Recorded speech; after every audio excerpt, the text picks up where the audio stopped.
You know, you have been teaching at Pratt for 40 plus years, Right. as far as I know, right? So you've seen the place evolving, and I know you're very careful about what's happening in other places. What is the difference between the way that people are learning today and the way that they used to be learning before in relationship to the way they look at the past? And what I mean by that, today people have much less time to look at the past and to study the past, and there's so many exciting things that are happening in the present, in terms of new forms, 3D printing, new materials, and just like so many new exciting ways of doing design, which doesn't necessarily come from looking at historical building, but it comes from praxis or from doing experiments that later lead you to some design process that comes up as a building eventually. Or sometimes it doesn't even result in a building, it may result in something else. But how did you see the shift in culture into architecture? Okay, let's look at something. Well, first of all, you're right. I mean, these are just unbelievably exciting times. I've been going to engineering firms for smart geometry workshops. So I can't use these parametric softwares, but I'm interested in learning about the principles that you are relating to another element rather than to an abstract grid. And so that something changes here, changes something over there. So we have these rich issues of relationship. If you use Grasshopper as an extension to Rhino, you can start organizing things and then developing relationships by how you tie things together. And you realize this can be a whole new way of thinking. I mean, they should be teaching English composition with Grasshopper, because you can put your ideas there, and instead of having a beginning, a middle, and an end, they're just infinite ways of organizing relationships and understanding their impacts. Now, once you start doing this, as you say, you don't have much time for anything else because it's so absorbing and it's so demanding and so rich in what it has to offer. But then you look at something, I don't want to pick on anybody, but you look at the swoosh surrounding the Barclays Center in Brooklyn. And that was done with this modern parametric software.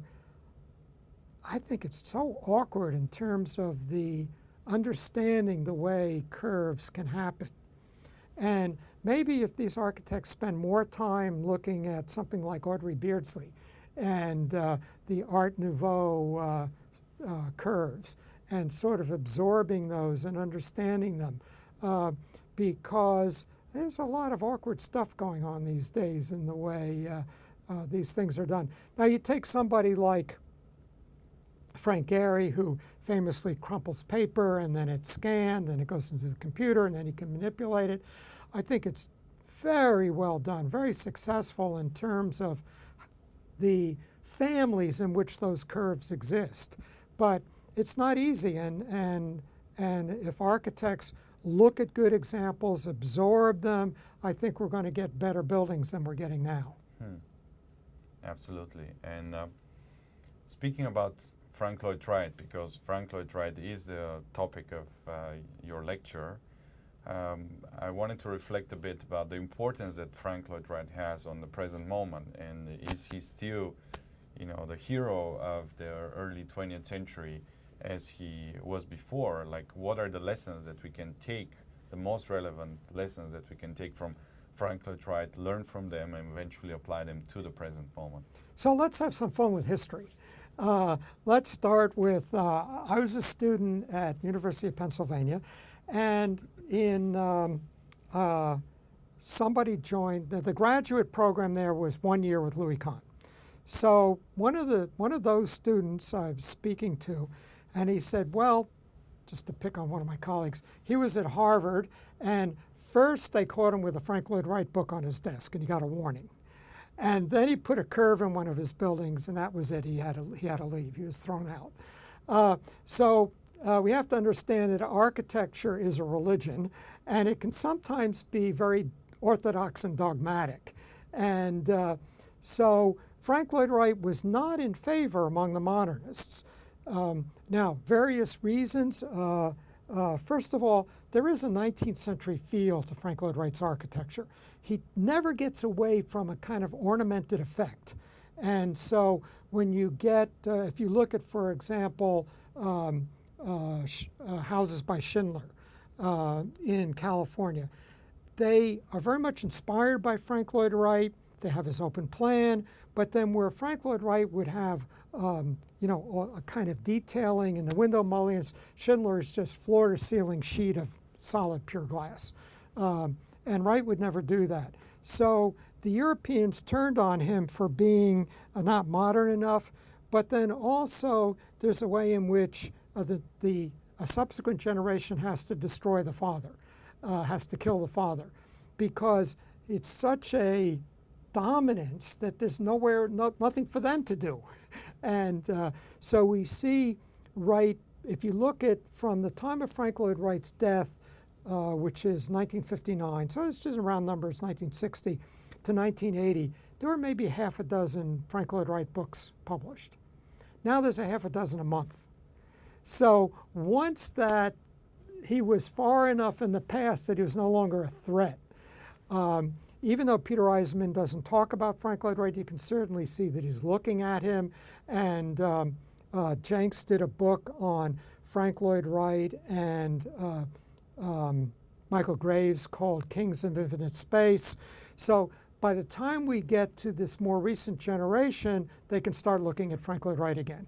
Now, in terms of for today, let's start with sustainability, ecology, and sensitivity to the landscape. So certainly we can look at Frank Lloyd Wright in terms of that. Now, another issue is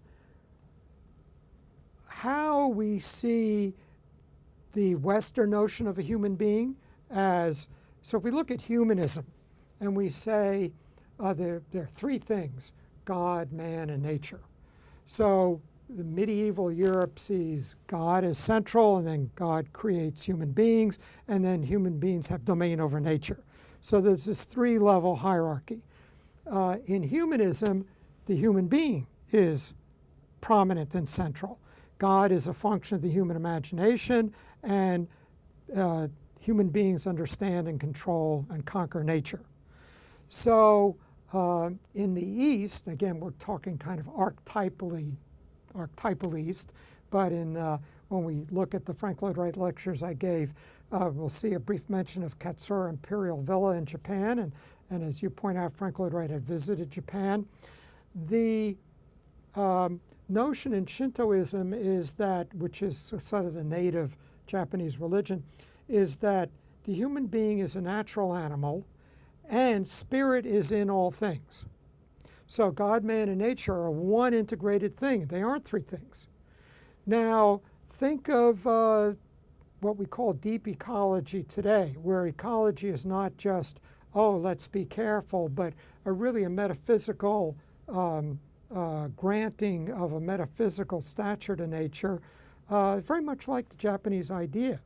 So the way Frank Lloyd Wright approached this maybe becomes relevant again to us today, not only in terms of the problems of ecology, but in terms of our metaphysical notion of the human relationship to nature.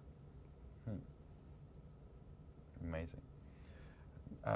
My last question, and I want to provoke you with this, Sure. is, you in your presentation you spoke about Le Corbusier and in comparison to Frank Lloyd Wright, and you compared a few of their projects. Now, in my opinion, Frank Lloyd Wright is by far the most important architect of the 19th century, and he's in fact the father of modern architecture, some people would say, because he's the one who was able to make this huge and really revolutionary transition between architecture of the Enlightenment or the past or neoclassical architecture into much more abstract space and modernity. And Le Corbusier is someone who was very much aware of his work. Now, the two of them did not get along that well, as we know. I believe that Le Corbusier is the most important architect of the 20th century instead. So I want to provoke you and ask you, who do you think of the two of them has had the biggest impact, influence, and importance in architecture until now? Well, let's start with if we want to get a little bit combative, we can look at the disaster of housing projects all over the United States and all over the world and attribute those to Le Corbusier's influence and call them one of the great disasters of the 20th century.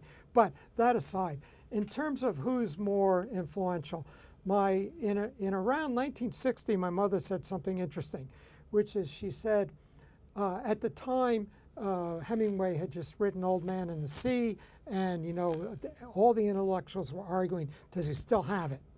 Is Hemingway still important?